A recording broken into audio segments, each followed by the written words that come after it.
life. When I sing to the river,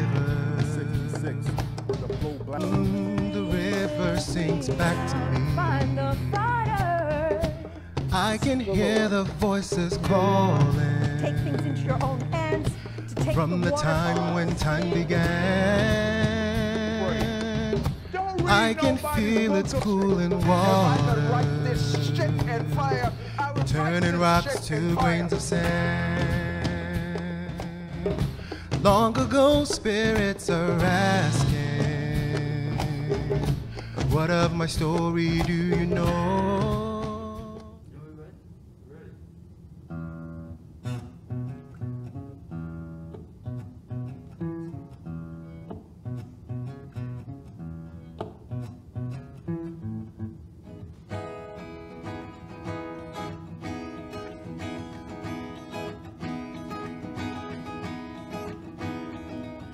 Mother, mother, there's far too many of you crying.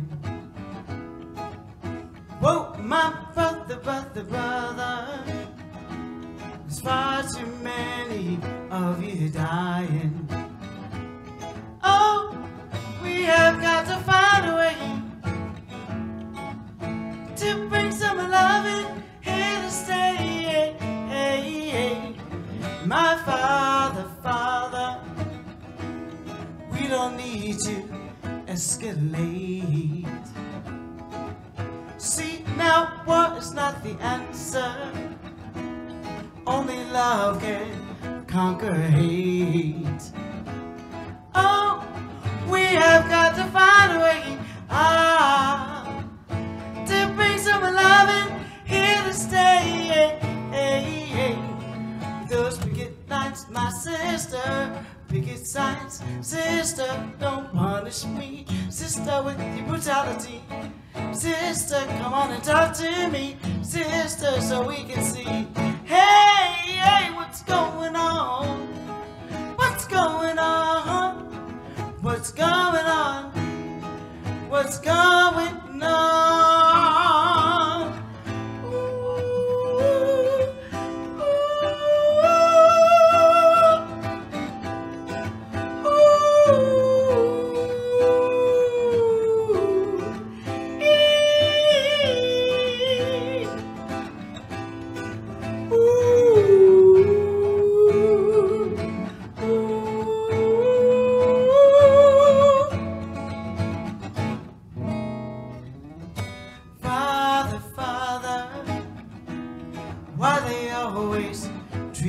Wrong. Say, oh, who are they to judge us? Simply 'cause our hair's too long. Whoa, we got to find a way to bring some loving here to stay. With those picket lines, my brother, picket signs, brother, don't punish me. Brother, with your brutality. Brother, come on and talk to me. Brother, so we can see. Hey, hey, what's going on? What's going on? What's going on? What's going on?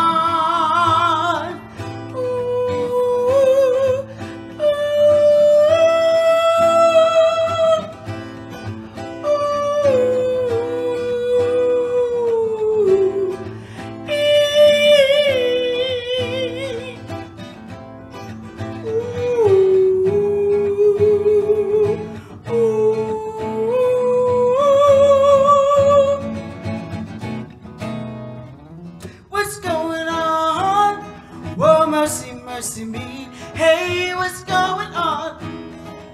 I just need to know, I just wanna know, baby, what's going on? Whoa, mercy, mercy me, hey, what's going on? What's going on, mother, mother?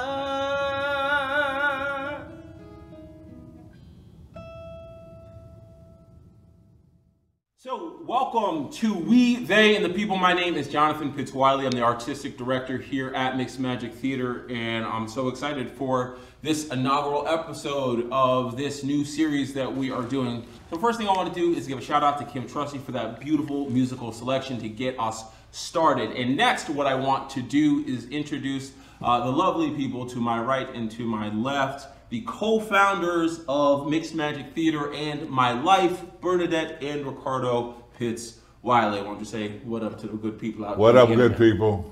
I second what up, good people. Okay. So this show, We, They, and the People, this originally started out a couple of years back as a show where we just read Supreme Court case decisions, not the full decisions, of course, but relevant and important parts of Supreme Court case decisions. And that story and show was really born of, another part of my life where I am a history teacher at Moses Brown in Providence, Rhode Island. And one of the things that we like to do at Mixed Magic is just bring history to life and inform so much of what it is that we do and how we try to move through the world of art. And so what We, They, and the People became, in going from being sort of an enclosed singular project of a show, it's really become something of a documentary series where we look at historical figures and events and how we at Mixed Magic bring those lives and events to life. And it's also an exploration of how art and performance inform our understanding of historical moments and current events. And we're big believers that if you're an artist, you have to have a sense of history. You have to have a sense of what's going on. We don't know how you can really sort of move through otherwise. And so the show is going to really work in two segments. In this first segment, we're going to really talk and give some sort of origin stories, not just to Mixed Magic, but really the things that predate Mixed Magic Theater and what in some ways allowed Mixed Magic Theater to be. And in the second part of the show, what we're going to do is really talk about one show in particular, The Spirit Warrior's Dream, and how a lot of the music from that show, that original piece of work written by the guy over here, and how and why we think it is so important to sort of jump into it and examine it and work with it in our next episode. So first things first, or next things next, the historical Mixed Magic Theater. Mixed Magic, as we know, was founded in 2000, but from what I understand from the Google Nets, you all have been doing work before the year 2000. Yeah. And so how does history, or a sense thereof, inform the work that you all have done and that we have done as a family over the course of 40 odd years in Rhode Island and elsewhere? Well, part of the foundation for Mixed Magic Theater is both myself and Bernadet made some decisions fairly early in our time together as theater artists that you could either be reactive to the events of the world or you could be proactive about the events of the world. And my first theater company I started because the Performing Arts Theater in 1976, because I was working as an actor at Trinity, and I never saw anybody that looked like me in the audience. And I had a choice. I could either challenge Trinity, or I could say, no, it's not their job to go out and bring theater to black audiences. It's my job to do that. And with that as a starting point, and I met Bernadet during that time, with that as a starting point, we knew we couldn't count on anybody else to do the work that we thought was important to be done. Sure. And heard his side of the story. No, so how does history and the importance of representation, how does that inform the work that you did before you met Dad and after as well? Well, the work prior to meeting your father was primarily in church, and then from church at the University of Rhode Island, I fell in love with Black history. I had no idea of the scope of our history.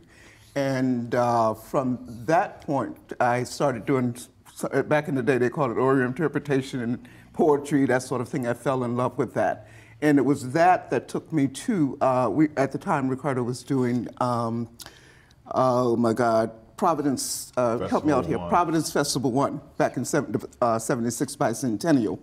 And a friend of mine had invited me to attend that. And I was going basically to work as a marketing person, help promote things. But as it turned out, I met Ricardo and I ended up in a show. Albeit I only had one line, beware. but it was memorable. Yeah, so, and then from there, we discovered together our love of history and education and poetry and all of that. And we've come to combine that in all that we do with theater, so. Sure. Yeah. In combining those things, is it, we often hear about intention and being deliberate, especially now, in the time in which we're living, where people are either virtue signaling or actually doing the work of being more intentional about inclusion in history and representation and all those things. So dating back, I guess, 76 moving forward was, is it like intentional, if you will, or do you feel like it's like sort of second nature to the point that you're not so much thinking about it? Like where does that line blur, like we're just being intentional and like, no, we mean to do this versus just, here's just how we have to articulate our truth? Well, you have to balance those two things, because keep in mind, back in the 60s, 50s, 60s, 70s, and when we met in the 70s, theater was segregated by intention, on purpose. I mean, the white theater had its realm, and black theater was doing its own thing too. The coming together of those two energies happened more because artists wanted to work with each other more than the society was allowing for that to happen or encouraging that to happen. So when artists started wanting to work together, we had to start to create narratives and stories and opportunities, but everybody was also determined to maintain their cultural and social integrity. Sure. So the theater had to adjust, and it's very slow. It was very slow in adjusting. So when we started Mixed Magic Theater, we were intentional from the very beginning that we were going to be diverse and inclusive. Sure. Mm-hmm. Seems like you got something here. Please. Yeah, I was just going to say, we have to keep in mind too the period of time that we were in. This was the 50s, 60s. Black people were becoming more aware of themselves in terms of they had a greater history than the enslavement piece. Sure. And that was very important because, that's what fostered the Black arts movement in and of itself, right. The 60s and 70s. Right. So it was, it became a very strong thing. You want to know about yourself, and they started creating all types of theater and programming and all of that. So that's important to keep in time the period that we were coming out of as well. So it wasn't just about theater, it was the greater arts movement in and of itself.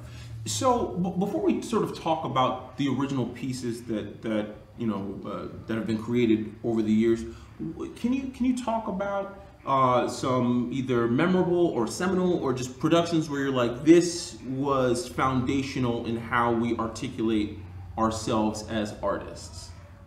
I don't think anything could do that better than Celebrations in African Odyssey. That's an original, though, Mom. I said not. You said not an original. I said not an original. Out here trying to mess up the show already. I'm joking. But because we're gonna talk about the original stuff. I mean, sort of works created by others. The pieces that you feel or felt were again foundational in helping lay out again what would eventually be Mixed Magic Theater. Well, I think the first. Let me just speak to that, so I don't lose the thought. For me, I believe it was like A Raisin in the Sun, because it was like one of the first plays, that I had heard about, in terms of the Black genre. Sure. And that was fascinating to me because it was about the family and the family moving forward. Sure. And so yes, that in and of itself was a great piece for me. And we in fact did that piece as one of our first shows with the Artship Project. Yeah. Mhm. And you were jumping in? So Day of Absence has Oh my got God. to be, you know, the foundation, I think, for many black theater organizations or black-headed theater organizations. Everyone in our generation has done a production of Day of Absence or is familiar with the production of Day of Absence. And it was political, it was hilarious, it was biting, it was satire. It was just an incredible show, but it was very liberating for black artists too, because you put on this white face and played white actors as black people, but you got a chance to uncover yourself too, you know. So you tell things about them, but you reveal things about yourself, about your understanding of what's happening to you. And so my wonderful friend, the late Larry Hamlin, and I used to talk about the plays that define the black theater, you know. And if you were to have a career in black theater, where would you start? What plays would you do over your career that marked your progress? So if you started off in Raising in the Sun, you played the little boy.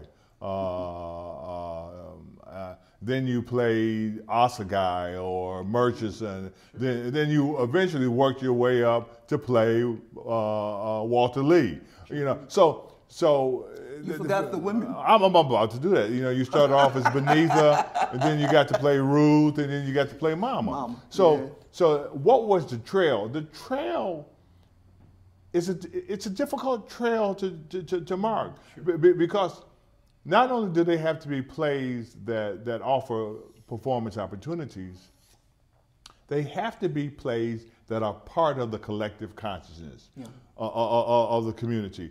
And in the late 60s and the 70s, there were a certain number of plays that fit that bill, but they didn't necessarily have the longevity of Raising in the Sun, What the Wine Cellar Buys, Ceremonies in Dark Old Ceremonies Men. in Dark Old Men, The River Niger. Niger. They were terrific plays. God, there's so Don't many forget in the Emperor wine. Jones. Well, the Emperor Jones wasn't a black play, but I know it wasn't written by a black person, but it was about. But Rat's Mask, The Dutchman and the Slave. You know. Oh yeah. I mean, but what we weren't always successful at doing was making those part of the conversation. Sure. So we have to continue to work on that part of our role in the theater, of making sure that there are things out there that everybody knows what they are. Everybody's heard of Hamlet. Sure. I'm gonna cut you off because you're going, and I want to, because I said I was like, you gonna. No, it's okay. It's okay. No, but I actually want to sort of transition in talking about, so that's sort of we'll maybe call outside bodies of work, but pretty shortly after the partnership began, original work started being produced, and if you can speak to Celebrations, because you had like a point to talk about Celebrations in African Odyssey, the first show that I wrote, that you've written, and just always you clearly had some perspectives to share on that, and I wanted to hear those. Well, again, Celebrations in African Odyssey, which is still my favorite of all the shows that we've done and that your father has written. That one is key to me because it was basically, we were working at the Marquee in California at the time, sure. And they had asked your father to do a Christmas show. And what's the one that they always do? The Black Nativity.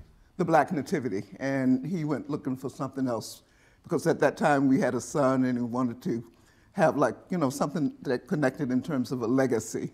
Sure. So that's when Celebrations was written. Actually, your brother, to be able to pass on something, through the family. Sure. And I will let him tell you how he came to write that show in basically one night. But part of the writing process was I knew early on I wanted to tell a story that was just our story. Right. You know, black people are challenged all the time, particularly African Americans, to tell our story without trying to tell somebody else's story. And Celebrations of African Odyssey was, it was the first of 2 middle passage plays I wrote. Yes. That connected the African continent and North America. That connection, those people that made that journey, that had to survive. And how do you tell their story, even though the specter of slavery was always hanging over there? Do you have to tell the enslaver's story at the same time? No, you don't. And you don't. But you know, talking about collective consciousness, that is the collective consciousness that we can tap into, because we can say to white audiences and black audiences, you know the rest of this story. We don't have to explain it to you.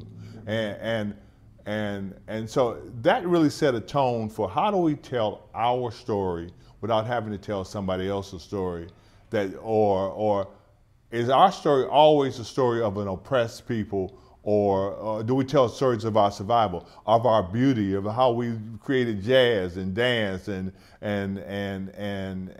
kept families together and valued things? How do you tell that story too, independent of the oppressor story? Sure. And also set up, also give people an opportunity to see that we were more than an enslaved people. I mean, Jahari, the princess in the story, she came from a nation, you know. Yeah. So, and that's part of the story that gets lost. People tend to think our history began when we got on the shores here in America. Right. Oh no, there were great empires back then. Sure. So. And it's interesting in talking about, how, because I often hear you talk about, because sometimes people would be so confused. It's like, well, where are the slave owners? And it's like, how this story goes, and if you we're not telling their story, right? It's like, it's not about you right now, and some people being sort of taken aback by that. But I think a majority of people sort of bought it. Once the convention of here's how we're telling this has been set, I find that audiences over the years, really bought in, because there are great and just human stories about it. And I always hesitate a bit, when we talk about that term of transcending, because sometimes when people talk about transcendence, it's like, well, you've left your blackness behind. It's like, no. It's not quite that. I think that it's really a plurality type of thing, where it's like, this is really black, but this is also a story that just don't nobody want to be enslaved. Ever. And so it has certain kind of pick points. But I want to I want to pivot somewhat, because we've talked about sort of these origin stories and sort of how the historical and cultural foundation of the work that you all and we as a family have created over the course of time. But I think what's interesting is there's also sort of this point of expansion, dare I say, where the importance of telling diverse stories really, didn't end with here are only black people and only black people's stories. And this is where something like A Spirit Warrior, which we'll talk about in the next segment, but even something like, We, They, and the Beatles, where this is where, where we sort of cribbed, this show, We, They, and the People. It's really originally from an original piece of work entitled We, They, and the Beatles. And how does We, They, and the Beatles turn to mixed magic? If we can just speak about that a little bit. Well, I wrote We, They, and the Beatles when I was an artist in residence at North Kingstown High School, where your older brother graduated from and you went for a time. Sure. And our videographer went there.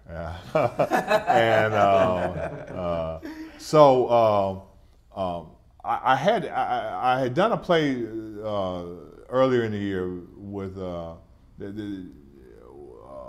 Town, but I wanted to create a show that allowed me to cast a whole lot of people, because there were a lot of kids that wanted to do a play.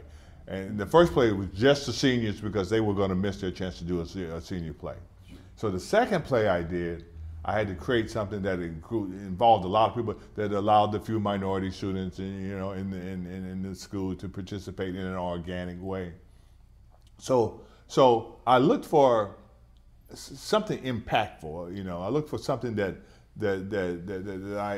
I could tap into, and the explosion of the media and pop personality, and how the world got changed by things that we didn't necessarily predict. Who would have thought that the television industry would have such an impact that it did? Who would have thought that the Beatles would have changed the culture of the world the way that they did, and come into this country especially, and create a sound and an energy, and borrow still from a lot of people. So the Beatles were a kind of a touchstone, if you will. But a touchstone should take you to everything. And they were a touchstone that took me to everything. So I wrote this play about 40 years of a 40-year period of time in North Kingstown, where a cafe owner bought 3 TV sets so he could watch ABC, NBC, and CBS at the same time. But what happened was the world came into the community via these TVs. And by doing that, you could talk about the Beatles, you could talk about Malcolm X, you could talk about Martin King, you could talk about John Kennedy, you could talk about the Civil Rights Movement, Elvis Presley. You could talk about everybody, the Vietnam War. I mean, there were so many issues that could be discussed with this thing that said that kind of triggered our awareness of a lot of things. Well, later on, when we did the show at North Kingstown as part of the Millennial Project in 2000, when we really formed Mixed Magic Theater, the state gave everybody $2,000 to do a project. So North Kingstown came to me and said, what can you do? And I said, well, I'll rewrite this play and call it How the World Came to the NK Cafe. Yeah. And that show was so diverse. You were in it, your mom was in it, people from the town were in it. We talked about lawyers, doctors, lawyers, everybody was involved. And Bernadet and I said at the end of that project, if we were ever going to start a theater company, we wanted to look like this. Yep. The magic is in the mix. The magic is in the mix. But we... Can I jump in on that for a second? And again, I don't want to call it a transition, but with roots from the Black Arts Movement, and I'm not saying you moved away, but why never moved away from that. No, but sort of how did you arrive at that? How did you arrive at that place of here, how the world came to NK Cafe, that group of artists, and that was a great experience too. I remember that. Yes, that was Presley. It was great. But in feeling this is the kind of company that we want to run. Because something I often tell people just about Mixed Magic is technically, we're not a black theater company. Right. We're a theater company run by black people, which is actually different. You know what I mean? And and that's trying to show respect to black repertory theater and those type of companies. That's right. And so I don't want to call it a transition, but maybe it's I would think of it more as immersion or blending, if you will, because we brought what we call, our organic blackness. That we couldn't walk away from that, so that was always going to be a part of whatever process or programming that we participated in. Sure. But we lived in a community that we had to engage in if we were going to be, of the community. And that was, when those blendings happened and we were able to bring in people, or people came actually to be a part of that process. We're all people. And Ricardo talked about the touchstones, but those are the touchstones, those things that, you have in common, and you have differences too, but because of the ability to be able to sit down and share the conversations, you're able to work through those things. Okay, and that's kind of how we've lived our lives and taught. You got the board, you all coming up. The world is out there. You got to participate in it. Sure. You got to bring whatever you have to the table, and be willing to accept what other people bring to the table. And again, that's where the magic is made. But we also recognize that as being the people we are, there was never going to be a time when the black presence wasn't at the table. Right. You know, so we put ourselves in the decision-making position. Like you say, we don't call ourselves a black theater. We're a company run by black people. What that means for us is it ensures and assures that the black that our sensibilities are going to be included, and no matter what we do. Even if we do a play that doesn't have any black actors in it, it still came from a source of black people saying, we think this is an important show to do because it expresses an idea or an energy that black people understand and will appreciate. You know, I hate it when I'm invited to the table after the meal has already been prepared. And at Mixed Magic, we decided when we sat down to make the menu, the black identity and profile was going to be a part of the mix. Sure. So this is a great point, actually, for us to transition into talking about the Spirit Warriors Dream. But before we do that, we're going to have another musical selection from Miss Kim Trusty.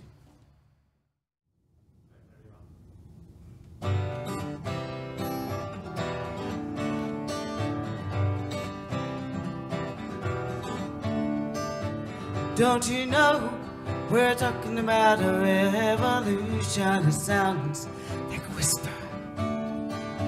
Don't you know we're talking about a revolution? It sounds like a whisper while they're standing in the welfare lines, crying at the doorsteps of those armies of salvation, wasting time in the unemployment line, sitting around waiting on a promotion. Don't you know we're talking about a revolution? It sounds like a whisper. Poor people gonna rise up and get what's theirs. Poor people gonna rise up and take their share. Says you better run, run, run, run, run, run, run, run, run, run, run, run. Yes, you better run, run, run, run, run, run, run, run, run, run, run. 'Cause finally the tables are starting to turn. Talk about a revolution, whoa, while they're standing in the welfare lines,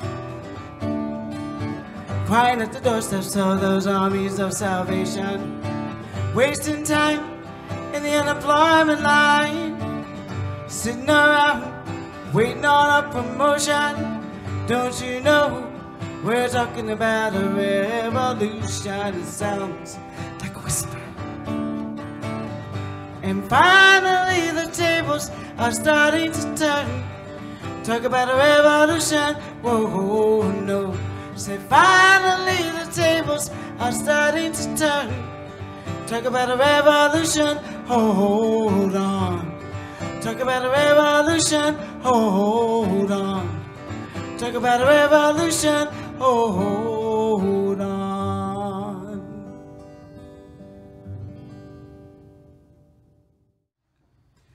So in creating We, They, and the People as a series and sort of transitioning it from a singular project to sort of an ongoing sort of documentary serial type of situation, and particularly in the climate that we're in here in 2020 and in the summer and as we head into an election year, it sort of felt like a no-brainer to visit or explore or just sort of really do some of the work from the Spirit Warriors Dream, which is a show that's obviously very important to me for a number of reasons, and was partially responsible for half of your grandchildren. So, a clean 50%.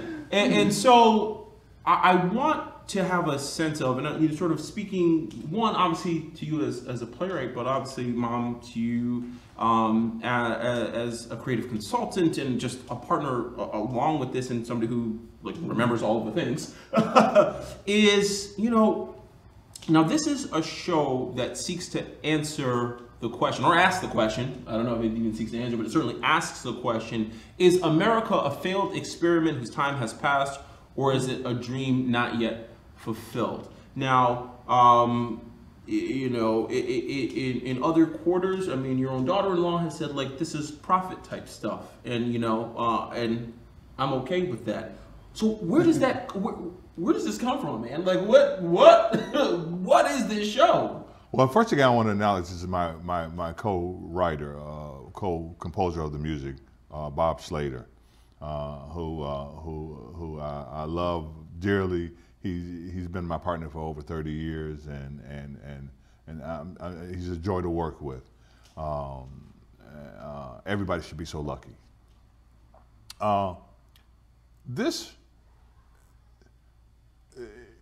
When I first started working on the text for the Spirit Warriors Dream, it was about a conflict between a dictator who took something away from the people, and so he could control them, the dream killer, and you know, and it was really coming off of the whole idea of dream killer. The dream killer was more important, was an idea that was just in my brain. You know, what is the penalty for killing a dream? I know what the penalty is for killing a body, but I don't know what the penalty is for killing a dream. And how often do dreams get killed, and how does it happen? And in my first draft of the show, the dream killer took away the people's music, because that connected them to their spirit and their wills, and they were opposed by a spirit warrior. You know, and the question behind the spirit warrior was, a person, place, or thing, alive or dead, past or present, animate or inanimate, that you trust unconditionally to protect your spirit. Unconditionally. So those were the opposing forces. And when I first wrote it in 1987, it was almost like science fantasy, social science fantasy. It was so difficult to work on it over that 35 years after, because the times were catching up to the ideas and things that we were talking about in 1987, and we were trying to adjust to those ideas, and like, oh boy, you know, this was science fiction 5 years ago, but it's not science fiction now. So how do you stay up with reality? Sure. And ultimately, we're at a place in this country, in this time, where the Spirit Warriors Dream, the play and time have caught up with each other. I mean, we are, as a nation, being forced to address the question, is America an idea whose time has passed, or an unfulfilled promise? Which one is it? Because they cannot coexist. And what do we give up, you know, in order for us to be ruled? Sure. What do you take away from a people? You know, history would say that dictators, when they came into power, one of the first things they took away from the people was their art.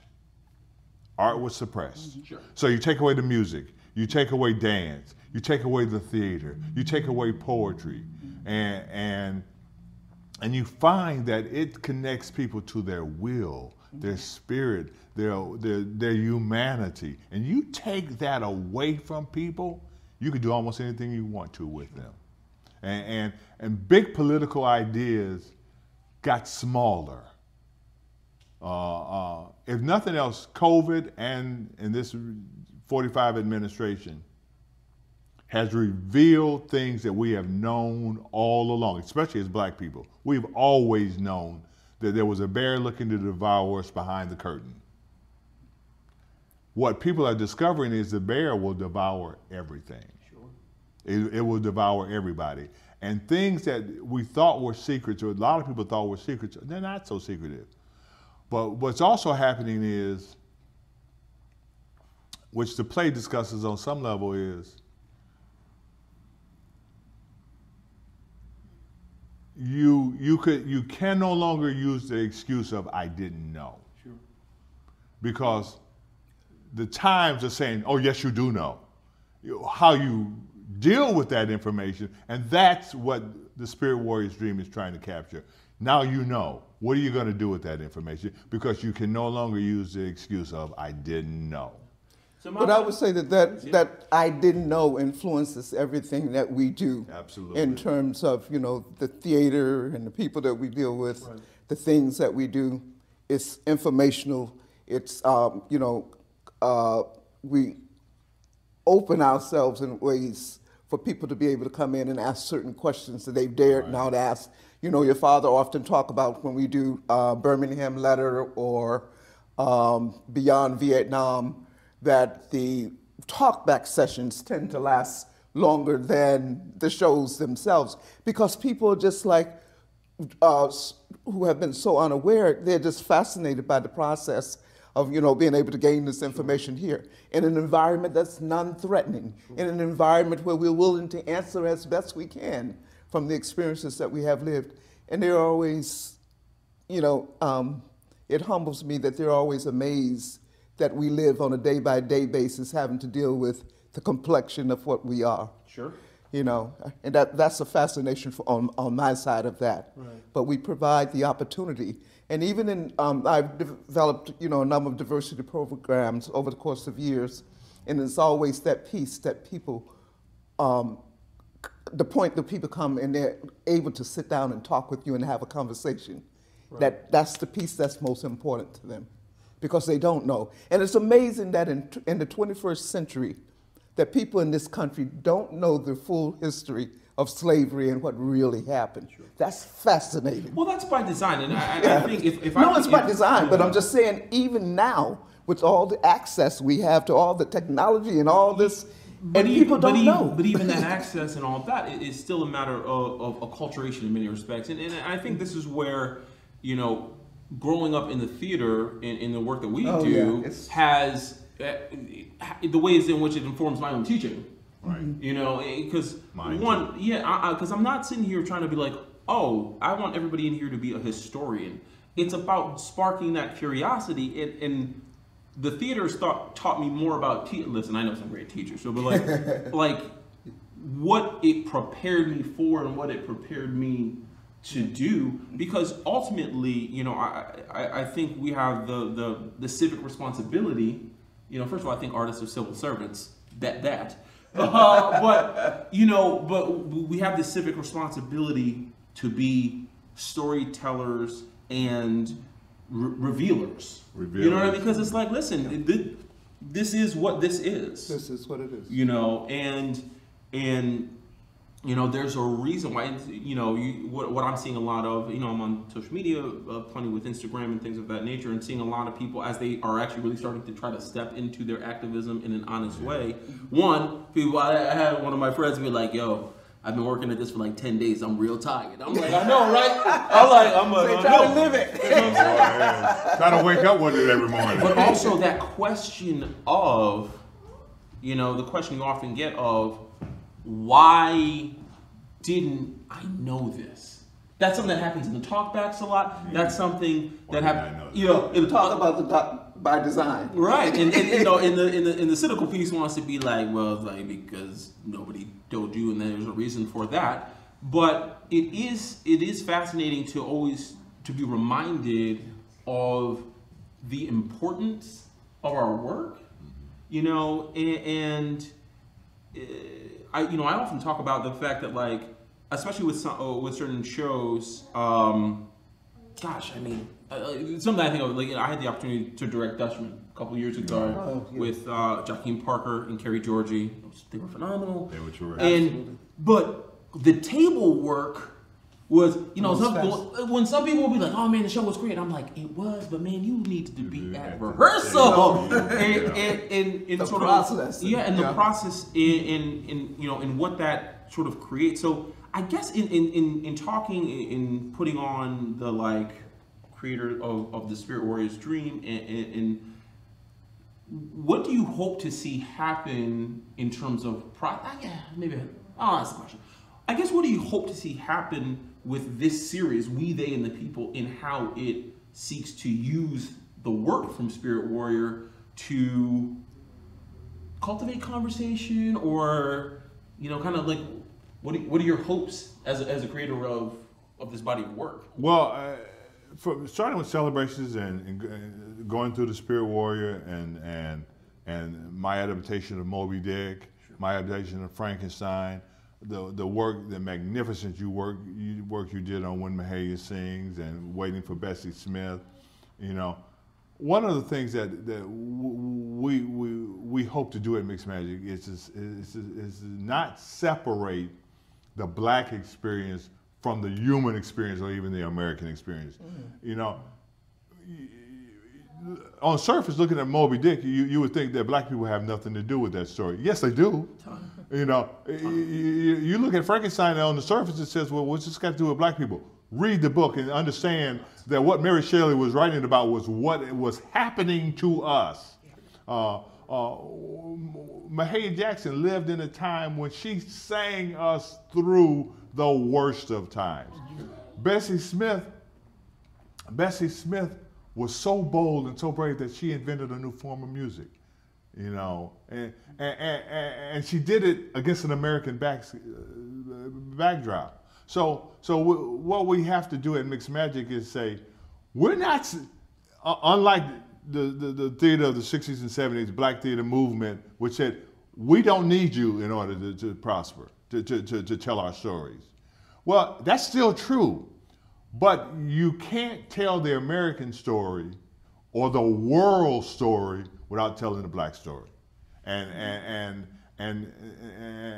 Spirit Warrior, without it being racially specific, says you can't talk about the human condition unless you're dealing with everybody's story. And that's what I think is what makes it so engaging. And when we were talking sort of before we started taping, is like the thing about Spirit Warrior is that it is probably, you know, sort of, you know, it was Mixed Magic before Mixed Magic was Mixed Magic in a certain kind of way, because it is a reflection, somewhat dystopian, but possibly hopeful. You know, like depending on how you look at it, but it's a reflection of America, you know, and what its possibility is, what its horrible shortcomings are.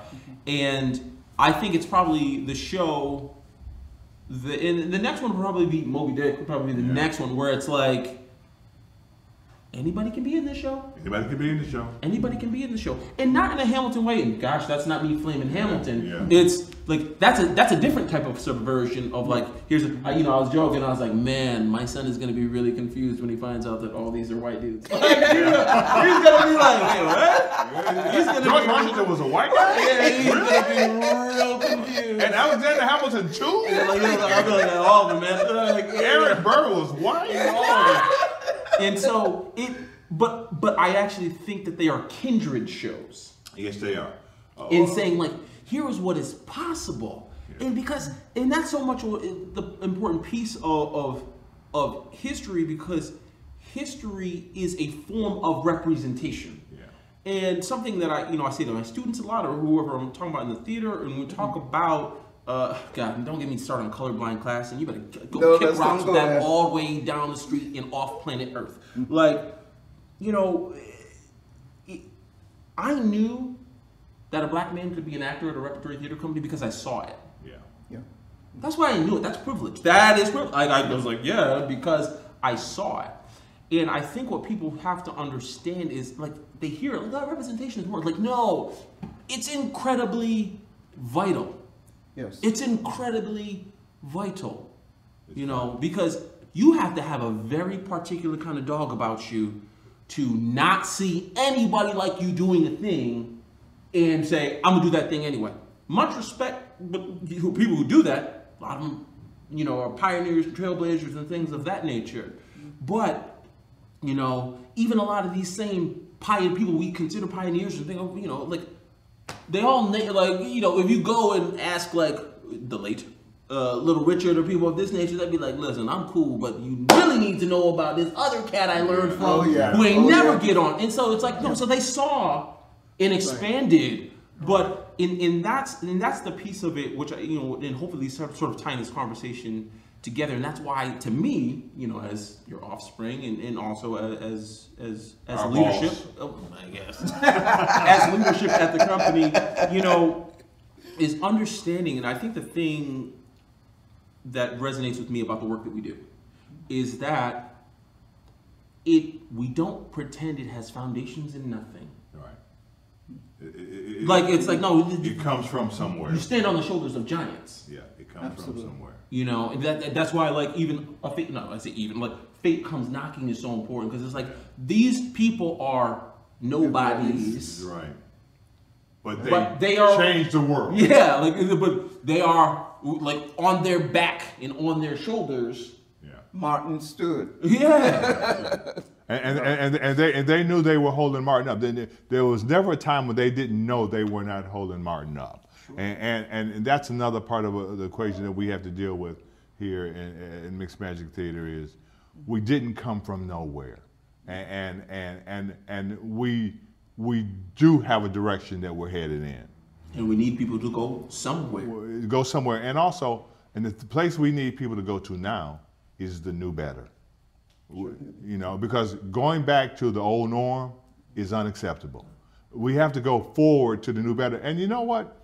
One of the things that history has taught us is you have to be willing to leave those who can't make the journey behind.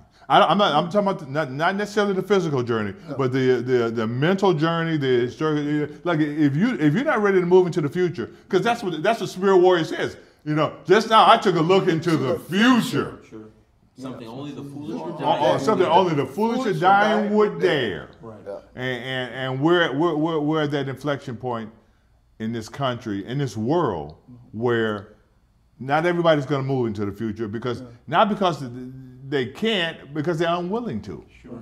And we're gonna wrap up a little bit, but you had. But we need to speak to I don't think that when you wrote Spirit Warrior, you know, 30-some years ago, that we thought we would ever see it catch up with the future. It is exactly what's happening in our world right now. Exactly what's happening in the world right now. And we have to be woke.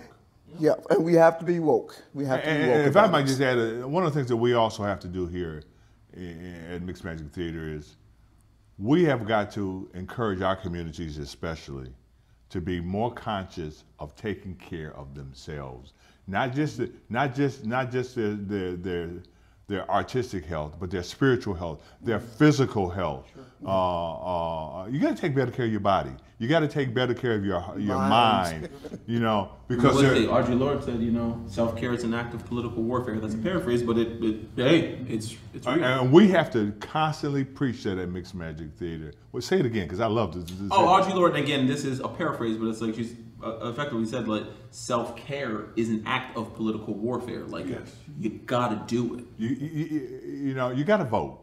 You got to get out there. You cannot sit on the sideline anymore, because if we stay on the sideline, we will become the George Floyds over and over and over and over again, and we cannot. It's unacceptable. So I'm going to wrap up now because I know that we're getting sort of close to our time. So we're going to close out with one more number from Kim Trusty, but before we do that, I wanted to thank you all for tuning in for this inaugural episode of We, They, and the People. Be on the lookout.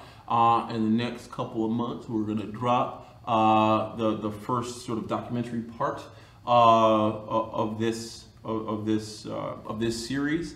I want to thank my parents, Bernadet Pitts-Wiley and Ricardo Pitts-Wiley, for one, making my life, and two, you know, doing the work that you have done and continue to do as artists and as arts activists. And again, I just want to thank everybody out there for checking this out. And this is where I'm going to do my artistic director thing for a second. Yeah. Mixed Magic Theater is a nonprofit 501c3. We depend upon your support to do what we do. So if you like what you saw, please leave a little donation. You can leave a donation at our Facebook page. You can leave a donation at our website, www.mmtri.org. We will certainly use it to good use here in Studio 560. As we, you know, we've been nimble for a long time. We will continue to be that. That's what keeps us alive. Yeah, so it keeps us alive. This is Mixed Magic's 20th anniversary year, so it's great to be able to kick off this season with shows like this and programming like this. And we thank you again for checking it out. We're going to get out of here, but until the next time, thank you for believing in magic.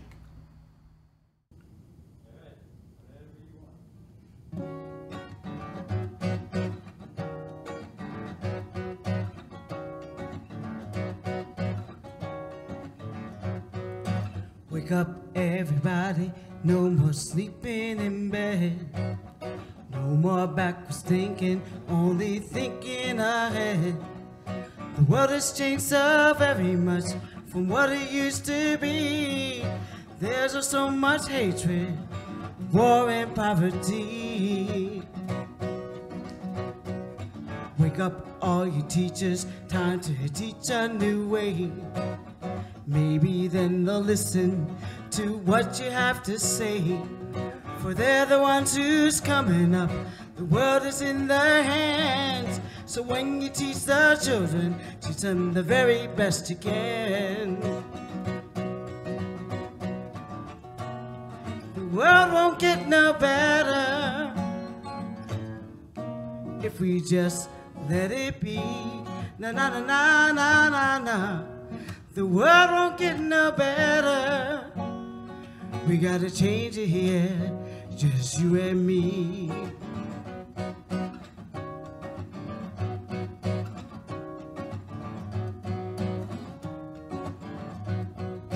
Wake up, all you doctors, make the old people well. They're the ones who suffer and catch all the hell. For they don't have so very long before the judgment day. So won't you make them happy before they pass away? Wake up, all you builders, time to build a new land. I know we can do it if we all lend a hand. The only thing we've got to do is put it in our minds. Surely things will work out. They do it every time. The world won't get no better if we just let it be. Na na na na na na na. The world won't get no better. We gotta change it, yeah. Whoa, we gotta change it, yeah. Whoa, we gotta change it, yeah. Just you and me. Just you and me.